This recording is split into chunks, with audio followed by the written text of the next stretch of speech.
सबको राम राम जी। जय श्री राम, जय श्री कृष्ण, राधे राधे। आज हम भगवान शिव के चौथे ज्योतिर्लिंग ओंकेश्वर ज्योतिर्लिंग का प्रसंग करेंगे। उससे पहले शिव पुराण में बताए गए भगवान के 12 ज्योतिर्लिंग के नाम का उच्चारण करेंगे।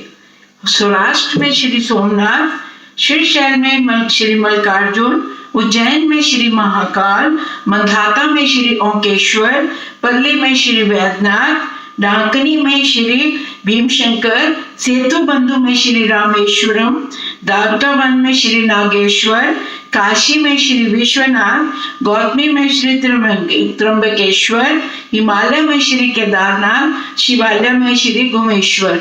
शिव पुराण में ऐसा कहा गया है, जो इन 12 ज्योतिर्लिंग का उच्चारण प्रतिदिन करते हैं वो उनके सब पाप नष्ट हो जाते हैं।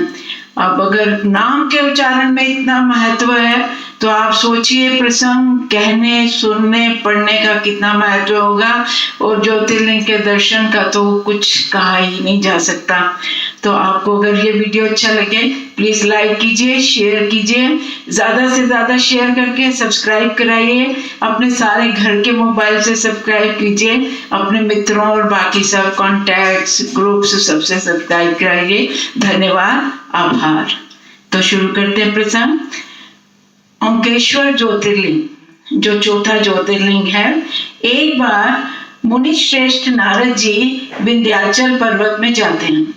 अब विंध्याचल पर्वत उनका बहुत आदर करता है और इतने घमंड में उनको बताता है, आप देखो विंध्याचल पर्वत में तो सब कुछ है, मेरे यहाँ किसी चीज की कमी नहीं है। ऐसा मन में विचार कर वो नारद जी के सामने खड़े होकर अपनी बड़ाई खुद ही करता चला जाता है। नारद जी में मन में विचार खड़ा, विंध्याचल पर्वत जब इस तरह अभिमान के साथ बोल रहा था तो नारद जी ने सोचा इसके अहंकार को नष्ट करना चाहिए। और नारद मुनि ने लंबी सांस ली और वो चुप हो गए, कुछ नहीं बोले। अब विंध्याचल पर्वत बोला, आपने मेरे यहाँ ऐसी कौन सी कमी देखी जो इतनी ठंडी सांस भरी आपने और कुछ बोले भी नहीं। तब नारद जी कहने लगे, आपके यहाँ सब कुछ है, सब सुविधाएं हैं, सारे सब कुछ है, फिर भी जो मेरू पर्वत है ना वो तुमसे ऊंचा है। मेरू पर्वत, विंध्याचल पर्वत को बोलते हैं, मेरू पर्वत तुमसे ऊंचा है क्योंकि उसकी एक एक चोटी जो है वो देवताओं के, उसके देवलोक तक जाती है, पर तुम्हारी तो कोई भी चोटी नहीं जाती देवलोक तक। उसके शिखर विभाग देवताओं लोग तक पहुंचे हुए हैं, किंतु तुम्हारे किसी पर्वत का कोई भी शिखर वहां कभी पहुंच ही नहीं सकता। ऐसा कहकर नारद जी वहां से चले गए। अब नारद जी तो कहकर चले गए जो उनका काम था।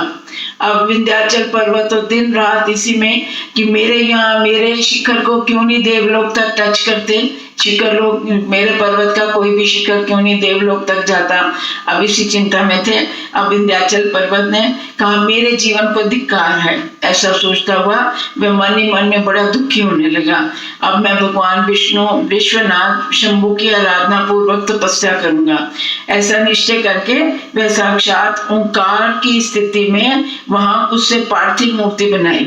उसने ओंकार की शेप की एक पार्थिव मूर्ति बनाई शिव जी की और 6 महीने तक निरंतर उसकी आराधना करता रहा। भगवान शंकर प्रसन्न हुए और बोले, विंध्याचल तुम मनवांछित फल मांगो, मैं तुम्हारी तपस्या से बहुत प्रसन्न हुआ। विंध्याचल बोला, देवेश्वर शंभु आप मुझे अभीष्ट बुद्धि दीजिए, जो कार्य मैं सिद्ध करने वाली हूँ। वो कह रहे मेरे को कुछ नहीं चाहिए, मेरे को एक ऐसी अभीष्ट बुद्धि दो कि जो मैं करना चाहूँ मैं वही करूँ। बस ऐसी बुद्धि दे दो कि जो कार्य मैं करना चाहूँ सब कार्य कर सकूं। भगवान शिव बोले, तुम जैसा चाहो वैसा ही होगा। उसी समय देवता और ऋषि लोग वहां आए, शंकर जी की पूजा करके बोले, जब इसको विंध्याचल पर्वत को ये वरदान दिया भगवान शंकर ने, सारे देवता और ऋषि लोग भी वहां आए, शंकर भगवान की पूजा करने लगे। प्रभु आप यहाँ स्थिर रूप में निवास कीजिए, सब विनती करने लगे, आप यहीं पर स्थित हो जाइए, यहीं पर निवास कीजिए। देवेश्वर शिव हुए और लोगों में इसीलिए वो देवेश्वर शिव हुए, लोगों को सुख देने के लिए ऐसा ही किया। वहां जो एक ही ओंकार लिंग है, एक ही ओंकार लिंग है, वह 2 स्वरूपों में विभक्त हो गया। जो इसने ओंकार लिंग बनाया था विंध्याचल पर्वत में, वो 2 रूपों में विभक्त हो गया। प्रणव में जो सदाशिव थे वो ओंकार नाम से विभक्त हुए, और जो पार्थिव मूर्ति में जो शिव ज्योति प्रतिष्ठित हुई थी वो परमेश्वर की संज्ञा में हुई। जो ओंकार नाम था, पार्थिव ओंकार नाम था, वो ओंकेश्वर के नाम से, और जो पार्थिव मूर्ति विंध्याचल बनाता है वो परमेश्वर के रूप में संज्ञा हुई। परमेश्वर को ही अमलेश्वर भी कहते हैं।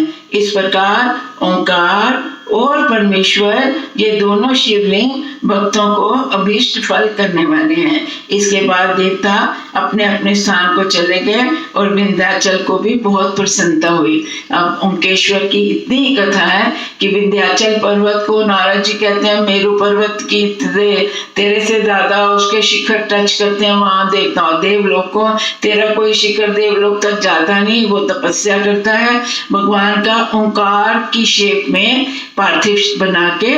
और जब वो पार्थिव लिंग पर पूरी पूजा करता है, आराधना, शिव जो है वहां प्रकट होते हैं। देवताओं और ऋषियों के कहने के लिए वो कहते हैं प्रभु आप यहीं स्थिर हो जाइए। तो ओंकार जो प्रणव शब्द होता है वो ओंकार नाम से विख्यात हुआ, और जो पार्थिव मूर्ति विंध्याचल ने बनाई वो परमेश्वर के रूप में। इस तरह ओंकार और परमेश्वर ये दोनों शिवलिंग भक्तों को अभीष्ट फल प्रदान करते हैं।